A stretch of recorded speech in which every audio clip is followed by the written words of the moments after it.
Hello, Internet! Welcome to Game Theory, the show that's been around since before Minecraft was released. Kind of. If you time travel back to the first ever Game Theory episode, which is coincidentally about the time travel game Chrono Trigger, you'll notice that the upload date is April 18th, 2011. More than half a year earlier than November 18th, 2011, the date of Minecraft's 1.0 release. Now, of course, earlier developmental builds of classic Minecraft were released as early as 2009, so, you know, the show isn't that old, but still, we're older than dirt. Or at least Minecraft's 8-bit pixelated dirt. Anyway, the reason I'm waxing nostalgic about the early days of Game Theory is because today, we're going back to Game Theory Classic. Not in terms of the bad audio quality and awkward Photoshop slideshows of yesteryear, but in terms of subject matter. Compared to where it first began, Game Theory has evolved a lot as a show, becoming much more about solving the mysteries of game lore, mostly because that's what you all told me that you like the best. And lately on the channel, that's what we've been doing with the Minecraft series, unraveling the mysteries of the Enderman, the lost discs, the origins of the Wither, and connecting it all back to an ancient race of master builders. Even right now, I'm working on a theory all about the Illagers and Villagers that I'm really excited about, but today, I wanted to do a throwback of sorts to that earlier period of Game Theory, one that simply asks the question, is that stupid, ridiculous video game thing actually possible in real life? And that, my friends, in the context of Minecraft, is punching down a tree with your bare fists. It's literally the first thing that pretty much every player does in Minecraft. They're brought into the world with nothing but the teal blue shirt on their backs and two meaty sticks for arms, and you swing them at the nearest tree, and you punch that tree until it gives you wood. Wood upon which you will build your empire. Unless, of course, a creeper blows it all sky high. But seriously, can a human actually punch down a tree? I mean, not me, obviously, since my arms are about as strong as a flaccid noodle, but say, I don't know, a boxer. And not like those YouTube boxers either, heavy air quotes there. I mean the real men and women who have been professionally training in the sport for years. Or, you know, if they can't do it, maybe just Steve is superhuman. And if he is blessed with some level of superhuman punching strength, just how strong is he? Make sure that you stick around. Today, folks, you're not gonna want to leaf until you've seen the end of this one. The themes of the show may have evolved, ladies and gentlemen, but the roots, the bad puns, those have never left. As it turns out, we have internet videos that answer this question already, like this video of a 10-year-old Russian girl smashing a tree to pieces.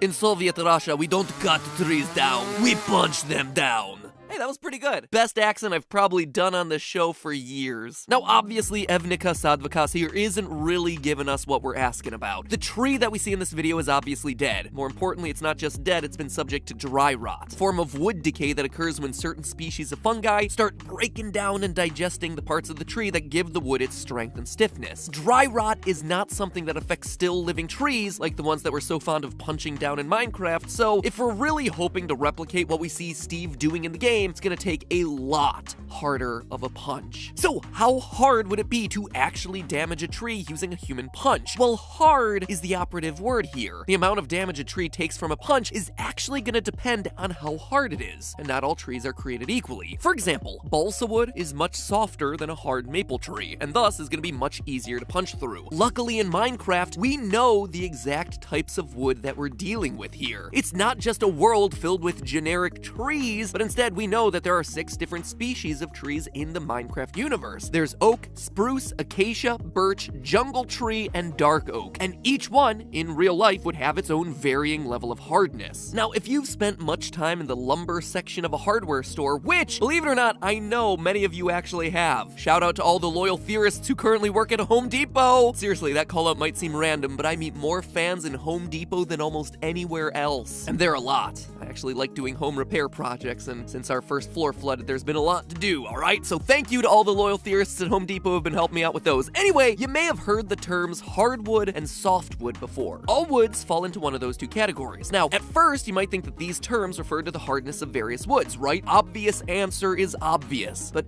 actually, these terms refer to the seeds that the trees grow from. If the seeds of the tree have some kind of covering when they fall from the tree, like say a fruit or a nut, then it's classified as a hardwood. But if it's a species of tree that just allows the seeds to fall naked without any covering, then that's considered a softwood. And while it is generally true that trees in the hardwood category tend to be harder than trees in the softwood category, this isn't always the case. For instance, balsa wood here is one of the softest woods on the planet. So soft that even I can punch through it. On the other hand, incense cedar here, which is most commonly used to make pencils, is classified as a softwood, but, I mean, you can already tell, it's a fair bit harder, and I'm gonna have a bit harder time punching through this.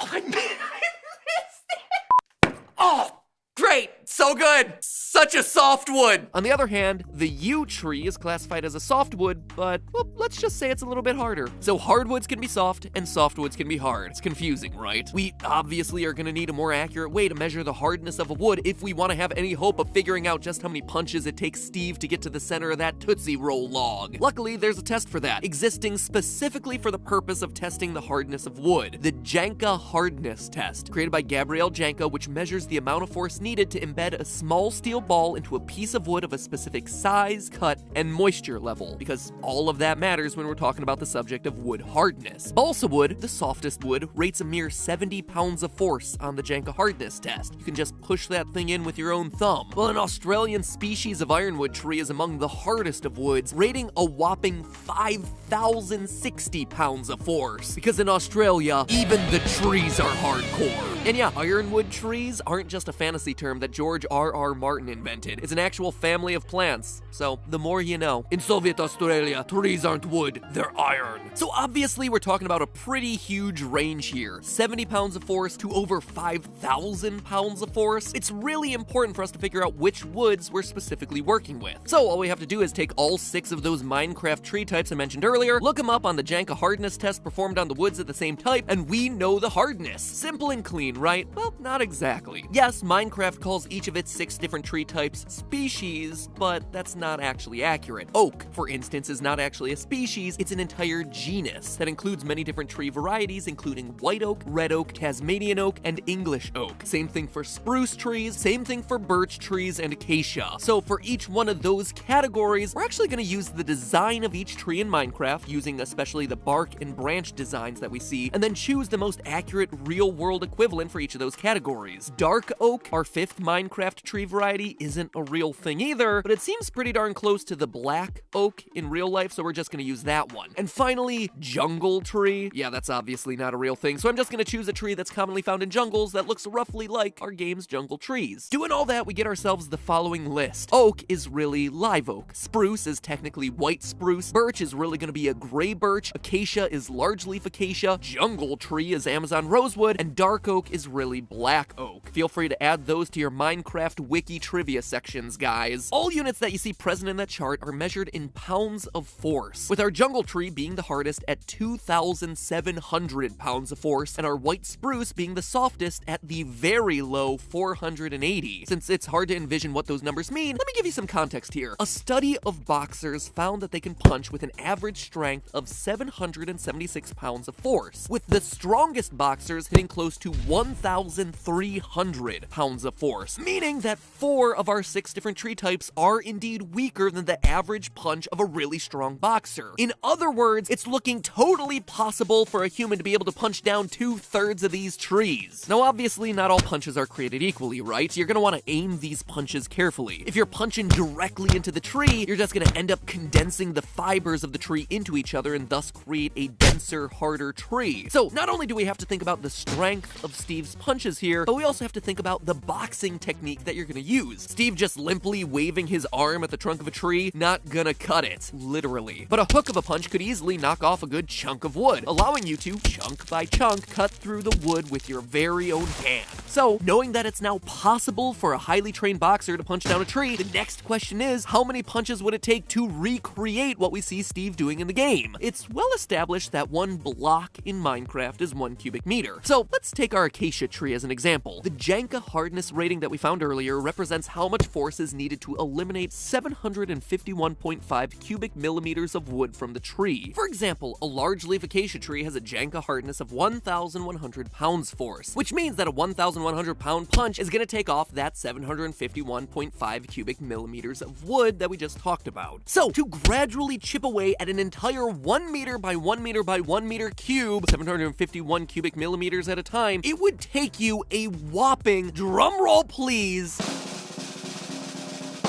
1,330,700 punches. That is going to be one long and painful and quite frankly boring game of Minecraft. Over 1 million punches to get rid of one block of tree. That is crazy, but it's also a bit misleading. That number is only if you want to pulverize that entire 1 cubic meter block of wood to pulp. I don't know why you'd want to do that. Maybe you want just a pile of really ineffectual wood chips. Maybe you have a repressed rage that you really want to take out on a piece of lumber. I'm not going to question it. I'm not going to get anywhere near your fists. But if instead you just want to chop the tree down like a normal, not rage-fueled person, then you're just going to need to chip away at a small layer of wood. One little strip through the center there. Doing that calculation, you actually get yourself a much more reasonable number of punches, 66,535. And remember, each of those punches has got to be at full strength. I mean, Steve is a fast puncher, but even at his rate of 4 full power punches a second, that is still 4 hours, 37 minutes, and 14 seconds of nonstop wailing on the tree to do the hard work of just slicing through a single thin block of wood. So let's look at it from the other angle. Steve is able to down logs from trees in just 3 seconds, which is about 16 swipes from his meaty paws, which means that each of those punches must be packing some serious power. If we keep all of our assumptions intact and observe 16 punches is enough to completely pulverize 1 complete cubic meter of wood, that means that when Steve is punching a spruce, the softest of all of Minecraft's trees, he is punching with a staggering 40 million pounds of force. And that's not even the half of it. Steve is able to karate chop down every Minecraft tree with the same number of hits per block, including the mighty oak, which would require a whopping 274 million pounds of force per punch to take down the tree with the efficiency that we see in the game from Steve. To put that into perspective, that's over 211,000 times stronger than the world's most powerful boxers. That's 98 times the thrust of a space shuttle solid rocket booster at liftoff. These punches are not only powerful enough to pulverize a mere tree, they're enough to lift a rocket into space nearly 100 times over. And Steve is putting out that kind of force with every single one of his punches. It's no wonder he's able to carry dozens of giant gold blocks around in his pockets. Dude is stronger than Superman. Actually, come to think of it, that's a good question. Is Steve stronger than Superman? Or Steve's pants pockets stronger than Superman? How is he carrying all that in his pants? Anyway, all of this should make one thing abundantly clear. If you want to chop down a tree, use an axe. Seriously, while you could wail on the tree with titanically strong punches for a solid 30 minutes, you could instead pick up an axe and direct all your effort to a single point of contact. Sure, Steve might have the power of titans in his fists, but if you want to work smarter and not harder, you can wield that same level of power just by picking the right tool for the job. But hey, that's just a theory. A game theory. Thanks for subscribing and ringing the bell, because next week is our next Minecraft lore theory, and you're not going to want to miss that. So ring that bell, make sure that you're notified, so that way you don't miss it, and you are one of the first people to know that the deep dark secret of the Minecraft villagers is, well,